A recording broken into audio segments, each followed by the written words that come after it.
नमस्कार, India news के digital platform पर स्वागत है आपका। मैं हूं आपके साथ बरखा शर्मा।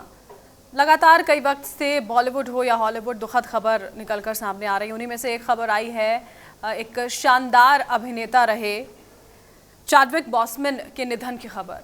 चैडविक बॉसमैन, आपको बता दें, ब्लैक पैंथर का किरदार उन्होंने निभाया था। मार्वल की ये बहुत शानदार फिल्म जिसमें एक दमदार अभिनय उनका हमें देखने को मिला था। 43 साल की महज उम्र उनकी थी, लेकिन वो कोलोन कैंसर से जूझ रहे थे। हिंदी भाषा में कहें तो आंत का कैंसर उसे कहा जाता है। एक लंबा समय उन्हें हो गया था। उनके परिवार की ओर से दरअसल ये पूरी जानकारी जो है वो यहाँ पर साझा की गई है कि पिछले 4 साल से वो इस कैंसर से जूझ रहे थे।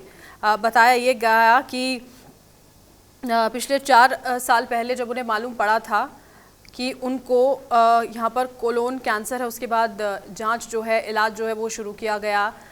3rd स्टेज में उन्हें शायद इस बात की जानकारी मिली थी कि वो इस कैंसर से पीड़ित हैं, और जांच होते होते, इलाज होते होते वो 4थी स्टेज तक जा पहुँचे थे। कीमोथेरेपी सब जारी थी, यहाँ पर कई सर्जरीज यहाँ पर उनकी की गई, लेकिन डॉक्टर्स उनकी जान बचाने में नाकामयाब यहाँ पर रहे। आपको हम बता दें, चैडविक, जिस तरह मैंने कहा, 43 साल के वो थे और एक लंबा समय उन्हें हो गया था। कोशिशें बहुत यहाँ पर उनकी ओर से की गई। उन्होंने जंग ज़रूर लड़ी लेकिन उसे हार गए। उनके परिवार की ओर से बयान में कहा गया कि एक योद्धा की तरह अपनी बीमारी से लड़ते हुए भी उन्होंने यहाँ पर कई फिल्में की, और बिल्कुल की थी। आपको याद होगा एवेंजर्स, जो बहुत फेमस हुई हैं मूवीज़, पूरी दुनिया में उनको इतना सराहा गया था, और किस तरह से कमाई इन पिक्चर्स ने की थी। एवेंजर्स एंड गेम हो, एवेंजर्स इन्फिनिटी वॉर हो, मार्वल की फिल्म ब्लैक पैंथर जो रही, उसने भी शानदार यहाँ पर प्रदर्शन सिनेमा हॉल्स में किया था। उसमें एक बहुत दमदार किरदार ब्लैक पैंथर का देखने को मिला था। और आप सोचिए किस तरह के फाइट सीक्वेंस उनमें थे। एक बहुत स्ट्रिक्ट और शार्प किरदार उन्होंने उसमें निभाया था। उसके लिए तैयारियां कितनी उन्हें करनी पड़ी थी। लेकिन ये वही वक्त था जब चैडविक बॉसमैन कैंसर से जूझ रहे थे। उसी दौरान उनकी सर्जरीज हुई, कीमोथेरेपीज़ की गई, और उन्होंने उसी दौरान फिल्म की शूटिंग्स को कंप्लीट किया। कहीं भी उनके प्रदर्शन से ये नज़र नहीं आया था कि इतनी एक भयंकर ख़तरनाक बीमारी से वो जूझ रहे थे।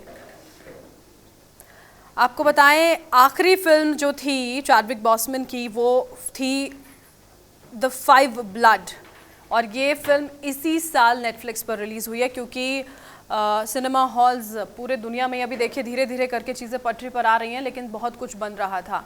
डिजिटल प्लेटफॉर्म्स पर ही, OTT प्लेटफॉर्म्स पर तमाम पिक्चर्स रिलीज़ हो रही हैं, और चैडविक बॉसमैन की आखिरी फिल्म भी नेटफ्लिक्स पर ही रिलीज़ हुई।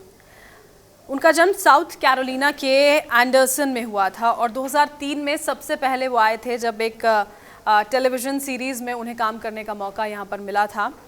लेकिन जब शुरुआत इतने सालों पहले की थी, लेकिन उनका सबसे पहला ब्रेक 2013 में मिला था, जब एक महान खिलाड़ी थे यहाँ पर बास्केटबॉल के, जैकी रॉबिन्सन, उनका किरदार उन्होंने निभाया था। उसे जीवंत कर दिया था उन्होंने एक तरह से पर्दे पर, जैसे वही हूँ। और ब्लैक पैंथर के चले जाने से, क्योंकि वो उस किरदार को बहुत सराहा गया था, तमाम जो फैंस थे देश में, दुनिया में, उन्होंने बहुत अप्रिशिएट किया था। अब उनके परिवार वाले और तमाम फैंस बेहद दुखी हैं इस खबर के साथ। आपको कुछ कहना है, आप कमेंट सेक्शन में कह सकते हैं। हमारे चैनल को सब्सक्राइब ज़रूर कीजिए।